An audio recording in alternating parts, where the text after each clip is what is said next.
Programa de opinión de producción nacional, con elementos de lenguaje, salud, sexo y violencia, que solo bajo la supervisión de padres, madres, representantes o responsables es apto para niños, niñas y adolescentes.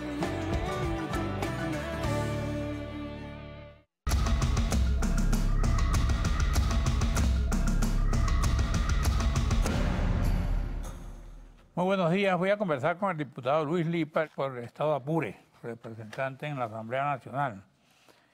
Estoy viendo aquí que él dice que ha quedado demostrado que el gobierno es el mayor latifundista. ¿Usted por qué dice esto? Saludos a todos.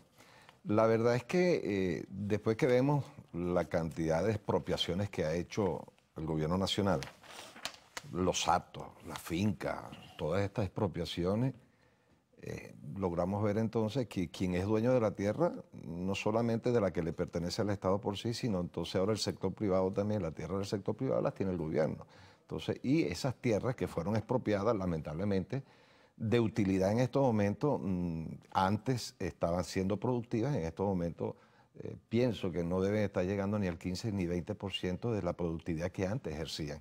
A esto se agrega el hecho de que hay una nueva figura, que son aquellos productores que ha sido su tradición, su cultura, su historia de producir, de trabajar en el campo, y entonces el gobierno, en vez de ayudarlos a que por una u otra forma puedan accesar a los insumos para producir, para sembrar, lamentablemente tampoco está sucediendo. ¿Qué pasó con aquellas tierras que eran de Rockefeller? ¿Pasó a mano del Estado también? Sí, pero el problema no es lo que haya pasado a manos del Estado. El problema es que lo que ha pasado a manos del Estado, lamentablemente, no está ejerciendo... Con el dato, en Apure estaba, Sí, ¿no? sí, ahí hay, pero es que hay mucha tierra y todas estas tierras se apoderó el gobierno, el Hato Santa Luisa, San Francisco, el Cedral, de la compañía inglesa, el Porvenir, la Fe, toda esta serie de actos que estaban en Apure, sin contar la que hay en otros estados como Portuguesa, Cogede, el mismo Monaga, Guárico. Ajá. ¿Y eso cómo le ha pegado a la producción y a los productores del estado de Apure concretamente? Bueno, de repente alguien puede creer que estoy siendo exagerado. Nosotros éramos productores de ganado, hoy no estamos produciendo el ganado que por lo general era nuestra tradición.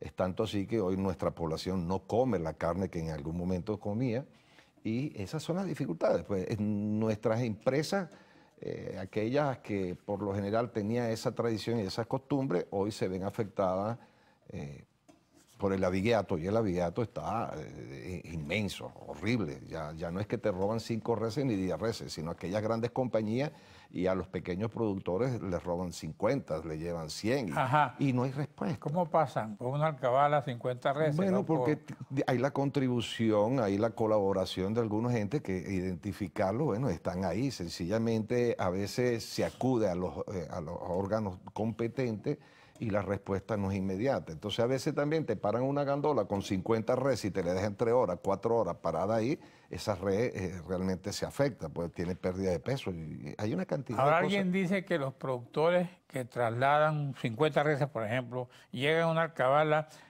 y quienes están en la alcabala, en nombre del Estado, le piden 4 o 5 como contribución. Sí, ¿Tú qué sabes de eso? Eso lo venimos denunciando en la Asamblea Nacional, se viene denunciando en los pueblos, en las regiones, en cada uno de los estados. Es más, hay un decreto de fecha 18 de enero de este año, firmado por el ministro de la Defensa, general Padrino López, donde prohíben, Gaceta y todo, que ninguna autoridad regional, el gobernador, ninguna autoridad municipal, los alcaldes, y en las alcabalas retengan ningún producto alimentario ni ninguna medicina. No, eso no le han prestado atención. Entonces, algunos alcaldes abusan del productor, incluso del que hace queso, del que lleva ganado, entonces tienen que dejar una reserva. Pero un estado como Apure, Pedro Camejo, que produce más queso del que consumimos, ¿cómo le vas a decir que deje una reserva? ¿Y esa reserva dónde va? Entonces, la abundancia que tenemos nosotros allá, hay la escasez en otros estados como Aragua, como Carabobo, como Distrito Federal, como Caracas, donde por una u otra razón, entonces el poco queso que llega a precios totalmente exagerados, increíbles. Entonces hay una cantidad de cosas que afectan, y por supuesto a este decreto por Gaceta del señor ministro de la Defensa, las autoridades regionales y municipales sencillamente ni las acabalan, porque quien debería obedecer parte de ese decreto serían los puestos policiales o los puestos de la Guardia Nacional, y son los que por una u otra razón retienen el producto. Ahora, Lipa, en el Alto Apure, Sí. ¿cómo está eso ahora? Bueno, ahí no se está produciendo como se producía antes, porque esto ha afectado a todos los sectores. La inseguridad está afectando, pero ahorita también hemos tenido una situación complicada. Lamentablemente no hay una atención del gobierno regional, y no es nada personal ni es político, es una cuestión de realidad lo que estamos atravesando. Otra vez sufrimos las inundaciones en lo que es el Amparo, lo que es Guadolito. Ahora una nueva figura que es Puerto Páez, que es el sur de Apure, que es la zona sur de Pedro Camejo, que limita con Puerto Carreño, que es la zona de Colombia, el departamento de Colombia, más Amazonas y Bolívar. En esa zona se encuentran dos ríos importantes, que es el Meta y el Orinoco, y realmente hay mucha gente afectada. Esa es una zona rica, extraordinaria y maravillosa a la siembra de algodón, y lamentablemente esas tierras para recuperarla ahora va a costar. Pero hablando del Alto Apure, es importante que en esa zona fronteriza lamentablemente hemos tenido algunos inconvenientes también, porque mucha gente nuestra, venezolana, del municipio Páez, ha tenido que emigrar por la situación nacional. Pero al final quiero aprovechar este momento, don Carlos, porque en el año 2002, tenía yo la administración del Estado, en esa inundación de Guadolito y el Amparo, el puente del Amparo se destruyó y se derrumbó y colocaron un puente militar. Luego, en Santa Fe de Burí, en ese mismo año, se derrumba ese puente y colocan otro puente militar. Estamos hablando del año 2002. Y luego, entre San Fernando y Arichuna, en la zona, colocaron otro puente militar, que es Boquerones. Ahorita entre el Nula, que es una zona productiva, extraordinaria, producen cacao, producen plátano, producen queso, producen leche. Bueno, también se cayó otro puente y colocan otro puente militar. ¿Hasta cuándo vamos a estar con esos puentes militares y no permitimos? Bueno, me lo dicen en otra parte del programa. Vamos a un receso y regresamos.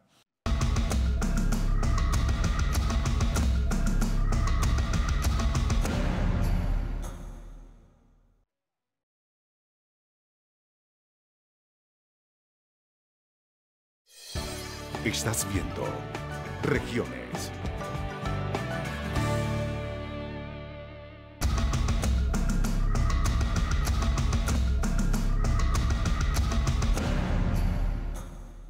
Tú hablabas de los puentes militares. ¿Cuál es la diferencia entre un puente militar y un puente propio? En el caso, no solo de Apure, de Falcón, todos son puentes militares.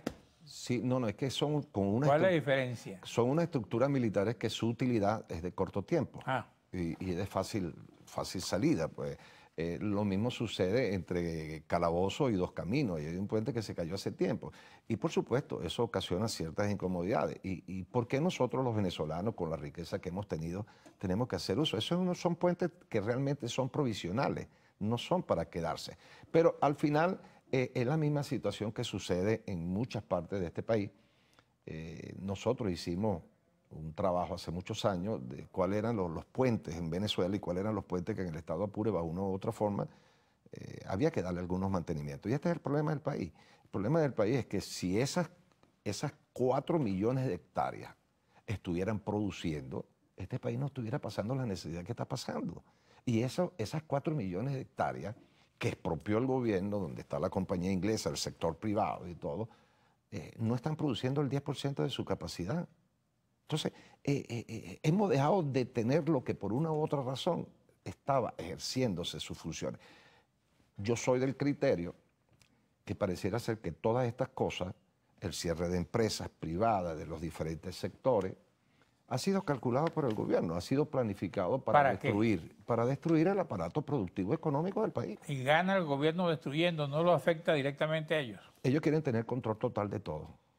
Porque en estos momentos, los productores, los ganaderos, los que siembran el campo, los que están en Mérida, los que están en Calabozo, los que están en Acarigua, por una u otra razón, Fedeagro lo ha informado, lo han dicho, nosotros no tenemos los insumos, denos los insumos para producir. ¿Y quién no quiere trabajar en este país cuando tiene necesidad? Permítame. Dígame.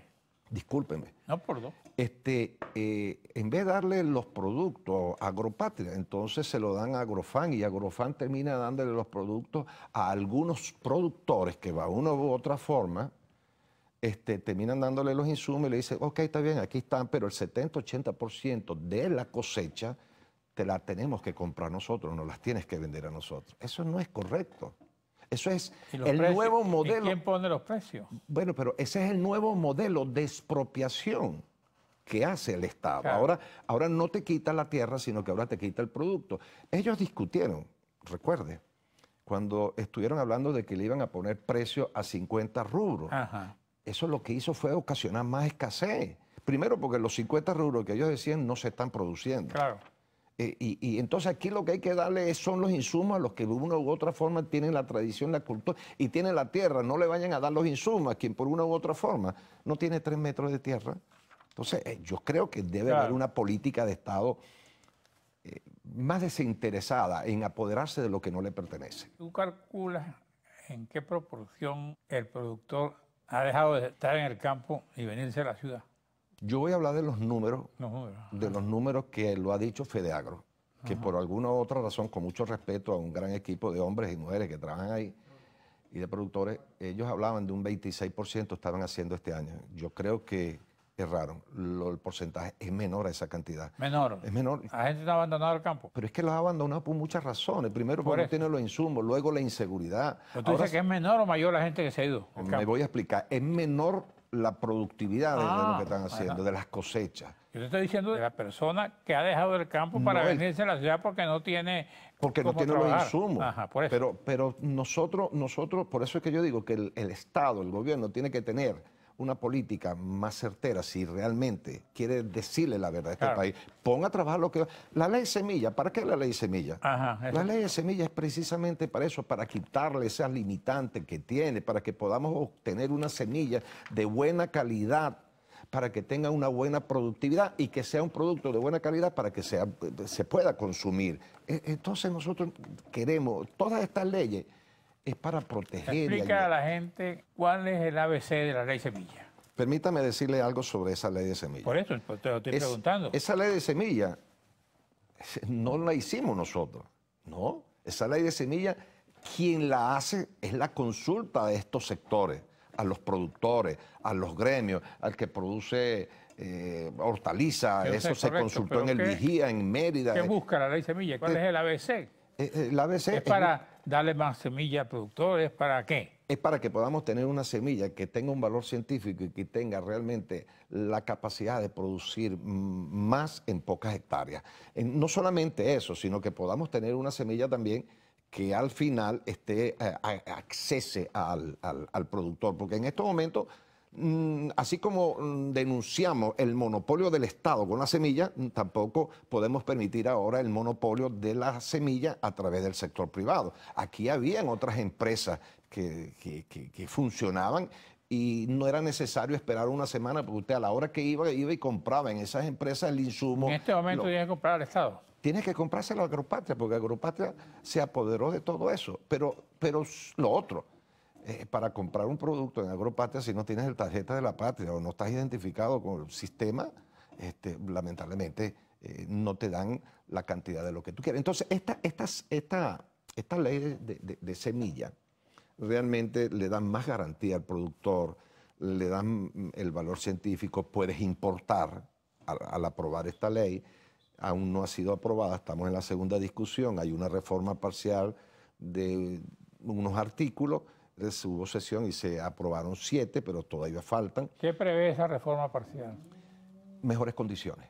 Y no solamente eso, sino que el sector privado del productor puede invertir en el valor científico de obtener otra semilla que puede ser utilizada.